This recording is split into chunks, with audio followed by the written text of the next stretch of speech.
Wow! Ang sarap naman nito mga moms. Adobong patas. O, di ba? Tignan nyo naman, o. Ang sarap tignan, ang lambot pa. Madali lang naman pala magluto nito kasi never pa ako nakaluto. Yan, meron tayo dito buong patas. Siyempre, chinap na ni daddy dyan. Tamang size lang, medium size. Hindi masyadong malaki, hindi masyadong maliit. Ayan, tingnan nyo. Hindi na po yan ginisa, inasuan na ang ingredients.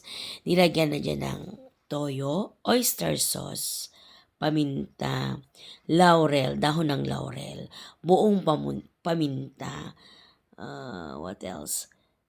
Bawang, ayan. Konting tubig, pampalambot natin.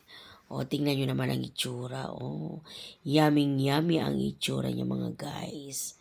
Simple lang ang pagluto, inaswan na. Wala nang gisa-gisa. Palalambutin lang natin. Yan, tingnan nyo naman, o, napakasarap ng adobong patas. Napakayami niyan. O, diba? Simple pero masarap na ulam. Wala nang ibang ilalagay. Naglagay pala kami dyan ng konting paprika. At saka konting curry powder. Gaya ng sinabi ko, lahat ng pagkain namin ay may Saudi style. Yan lang po. Thank you for watching. God bless po sa lahat. Bye!